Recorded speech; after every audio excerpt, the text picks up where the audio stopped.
Hello friends, welcome to my channel. இன்றைக்கி நாம் சம்மரில் மட்டும் இல்லாமல் எல்லா டைம்லையுமே செஞ்சு சாப்பிடக்கூடிய ஒரு கூலான அண்டு ரொம்ப நேச்சுரலான ஒரு ஸ்நாக் தான் வந்து நான் செஞ்சு காட்ட போகிறேன்.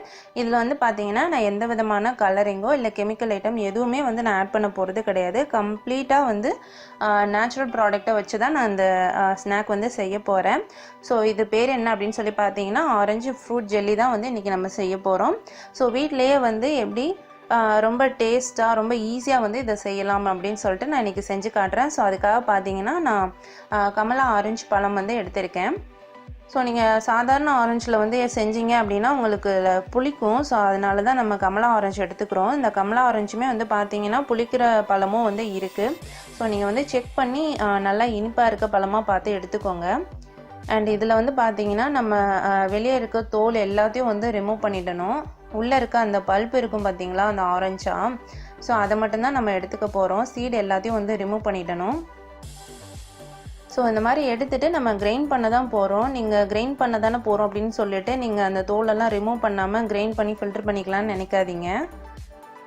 நீங்கள் அந்த மாதிரி பண்ணிங்க அப்படின்னாலுமே வந்து உங்களுக்கு அந்த ஜூஸில் பார்த்தீங்கன்னா நமக்கு லைட்டாக கசக்கிற மாதிரி இருக்கும். ஸோ அதுக்காக தான் வந்து நான் தோல் எல்லாத்தையும் ரிமூவ் பண்ணிடணும் அப்படின்னு சொல்கிறேன். இப்போ வந்து பார்த்தீங்கன்னா நான் கம்ப்ளீட்டாக அந்த பல்ப் உள்ளே இருக்க பல்ப் எல்லாத்தையும் வந்து எடுத்துட்டேன். ஸோ இப்போ வந்து இதை நம்ம வந்து கிரைண்ட் பண்ணி எடுத்துக்கலாம். ஸோ ஃப்ரெண்ட்ஸ், சீடு வந்து எல்லாத்தையும் ரிமூவ் பண்ணிவிடுங்க கிரைண்ட் பண்ணும்போது. தோல் வந்து ரொம்ப லைட்டாக வந்து இருந்துச்சு அப்படின்னா பரவாயில்ல. இல்லைன்னா வந்து பார்த்தீங்கன்னா உங்களுக்கு நீங்கள் அதிகமாக சுகர் ஆட் பண்ணுற மாதிரி இருக்கும். நான் அதுக்காக தான் சொல்கிறேன். ஓகே, இப்போ வந்து இதை கிரைண்ட் பண்ணி எடுத்துக்கலாம்.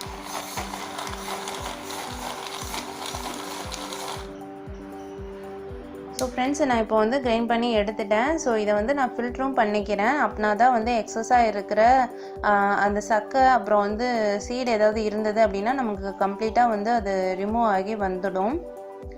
ஸோ அதனால் வந்து எல்லாத்தையும் வந்து ஃபில்ட்ரு பண்ணி எடுத்துக்கலாம். ஃப்ரெண்ட்ஸ், நீங்கள் இதே டிஷ்ஷை வந்து வேறு ஏதாவது ஃப்ரூட் வச்சு கூட செய்யலாம். லைக் மாதுளம்பழம் வச்சு கூட நீங்கள் செய்யலாம். ஸோ அதுலேயும் வந்து பார்த்தீங்கன்னா இந்த மாதிரி நீங்கள் ஃபில்ட்ரு பண்ணணும். கண்டிப்பாக அந்த சீட் எல்லாத்தையும் வந்து ரிமூவ் பண்ணணும்.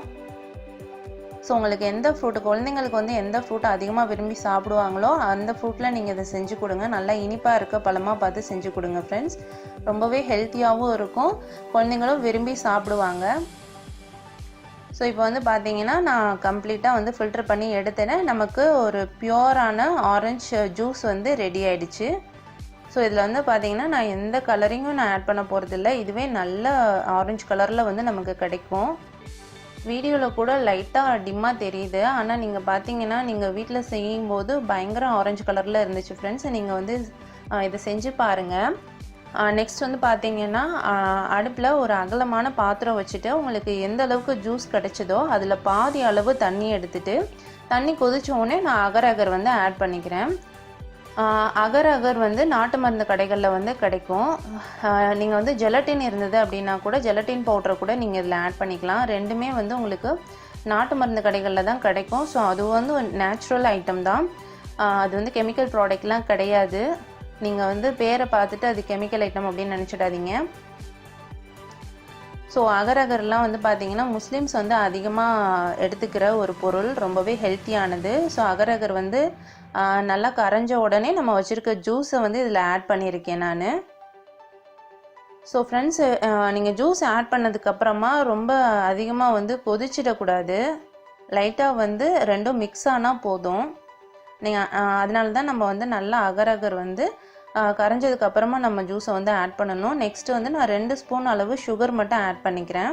நம்ம வாட்டர் சேர்த்துருக்கோம் இல்லையா, ஸோ அதுக்காக தான் அந்த சுகர் வந்து நான் ஆட் பண்ணுறேன். ஸோ நீங்கள் வந்து கம்ப்ளீட்டாக அதாவது உங்களுக்கு அந்த ஃப்ரூட் வந்து பார்த்தீங்கன்னா உங்களுக்கு நல்ல ஸ்வீட்டாக இருந்தது அப்படின்னா நீங்கள் சுகர் கூட ஆட் பண்ண வேண்டாம். ஸோ இப்போ வந்து நம்ம அடுப்பை ஆஃப் பண்ணிட்டேன். ஸோ நெக்ஸ்ட் வந்து பார்த்தீங்கன்னா குட்டி குட்டியாக இந்த கப்பு வந்து எடுத்திருக்கேன், பவுல் வந்து நான் எடுத்திருக்கேன்.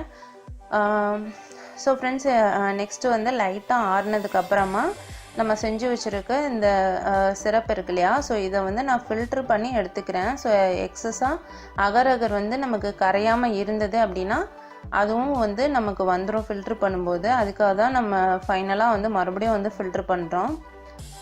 ஸோ ஸோ உங்களுக்கே தெரியும் இங்கே ஒரு ஸ்பூன் அளவு பார்த்திங்கன்னா அந்த அகர் வந்து கரையவே இல்லை. ஸோ வந்து அதனால தான் இதை வந்து நம்ம ஃபில்ட்ரு பண்ணி எடுத்துக்கிறோம். உங்கள்கிட்ட இந்த மாதிரி பவுல் இல்லை அப்படின்னா பரவாயில்ல, நீங்கள் டம்ளரில் கூட இந்த மாதிரி நீங்கள் வச்சுக்கிறலாம். ஸோ இப்போ வந்து நான் இதை வந்து ஃப்ரிட்ஜில் வைக்க போகிறேன். ஃப்ரிட்ஜில் வந்து ஒரு 10 மினிட்ஸ் வச்சுருந்தா போதும். ஃப்ரீசரில் வைக்கணும்னு கூட அவசியம் கிடையாது. நீங்கள் வெளியவே வச்சுருந்தா கூட ஒரு 1/2 அன் ஹவரில் வந்து செட் ஆகிடும். நீங்கள் நார்மல் ரூம் டெம்பரேச்சரில் வச்சா கூட ஒரு 1/2 அன் ஹவரில் பார்த்தீங்கன்னா உங்களுக்கு ஜெல்லி வந்து செட் ஆகி கிடச்சிடும். ஸோ நான் வந்து ஃப்ரிட்ஜில் ஒரு 10 மினிட்ஸ் வச்சுருந்தேன். ஸோ இப்போ பார்த்தீங்கன்னா நமக்கு ரெடி ஆகிடுச்சு ஜெல்லி. நல்லா வந்து உங்களுக்கு பார்த்தாலே வந்து தெரியும். ஸோ இப்போ வந்து நான் எப்படி அரேஞ்ச் பண்ணுறது அப்படின்னு சொல்லிட்டு சொல்கிறேன். ஸோ ஃப்ரெண்ட்ஸ், இப்போ பார்த்தீங்கன்னா நீங்கள் லைட்டாக இதை டச் பண்ணி பாருங்கள். டச் பண்ணி பார்த்தீங்கனாலே தெரியும் உங்களுக்கு ரெடி ஆகிடுச்சின்னு. ஸோ லைட்டாக நீங்கள் இப்படி கை வச்சே வந்து எடுத்துடலாம். ஈஸியாக வந்து எடுக்க வந்துடும். ஸோ ஃப்ரெண்ட்ஸ், அவ்வளோதான். இதே மாதிரியே நீங்கள் டம்ளரில் செஞ்சிங்கன்னா கூட நீங்கள் லைட்டாக அப்படி கவுத்தி லைட்டாக கையை வச்சு எடுத்துடலாம் ஃப்ரெண்ட்ஸ். ஈஸியாக வந்து செட் ஆகி நமக்கு கிடச்சிடும். ரொம்ப ரொம்ப டேஸ்ட்டாக ரொம்ப சூப்பராக இருக்கும் ஃப்ரெண்ட்ஸ். ஸோ இது என்னன்னு பார்த்தீங்கன்னா நான் ஒயிட் சுகர் பவுடர் தான், ஒன்றும் இல்லை. சுகரை வந்து நான் கிரைண்ட் பண்ணி எடுத்து பவுடராக வச்சுருக்கேன். ஸோ அதையும் வந்து நான் இந்த மாதிரி பிளேட்டில் வந்து ஸ்ப்ரெட் பண்ணி போட்டுக்கிறேன். ஸோ வந்து குழந்தைங்களுக்கு நீங்கள் இந்த மாதிரி செஞ்சு கொடுத்தீங்க அப்படின்னா அவங்க ரொம்பவே லைக் பண்ணி சாப்பிடுவாங்க. ஸோ அதுக்காக தான் வந்து நம்ம இந்த மாதிரி செய்கிறோம். ஸோ இப்போ பார்த்தீங்கன்னா ஜெல்லி வந்து நீங்கள் எவ்வளோ சுகரை ஆட் பண்ணாலுமே அதை நல்லா வந்து அப்சர்வ் பண்ணிக்கிறோம். நீங்கள் வந்து ஜெல்லி ரெடி பண்ணும்போது சுகர் ஆட் பண்ணலைன்னா கூட இந்த மாதிரி நீங்கள் ஆட் பண்ணிக்கிறலாம். ரொம்பவே டேஸ்ட்டாக இருக்கும், பார்க்குறதுக்கும் ரொம்ப அழகாக இருக்கும். நீங்கள் இந்த மாதிரி குழந்தைங்களுக்கு இல்லை கெஸ்ட் யாராவது வந்தாங்க அப்படின்னா அவங்களுக்குலாம் நீங்கள் இந்த மாதிரி செஞ்சு கொடுக்கலாம். ரொம்பவே வந்து விரும்பி சாப்பிடுவாங்க எல்லாருமே. அதுவும் சம்மர் டைம்லனா சொல்லவே வேண்டாம். இது வந்து அவ்வளோ ஒரு டேஸ்ட்டாக இருந்தது. நீங்கள் ஜெல்லி நார்மலாக செஞ்சு சுகர் ஆட் பண்ணி ஃபுட் கலரிங் சேர்க்குறதுக்கு நீங்கள் இந்த மாதிரி நேச்சுரலான ஃப்ரூட் ஐட்டம் யூஸ் பண்ணி நீங்கள் ஜெல்லி செஞ்சீங்க அப்படின்னா ரொம்பவே டேஸ்ட்டாக இருக்கும். எல்லோரும் ரொம்ப லைக் பண்ணி சாப்பிடுவாங்க. ஸோ நீங்களும் வந்து ட்ரை பண்ணி பாருங்கள். எந்த விதமான ஆர்டிஃபிஷியல் கலரிங் எதுவும் இல்லாமல் ரொம்ப நேச்சுரலான ஐட்டம் இது. ஸோ நீங்கள் இதை வீட்டில் ட்ரை பண்ணி பாருங்கள். எப்படி இருந்ததுன்னு கமெண்ட் செக்ஷனில் சொல்லுங்கள். Thank you friends.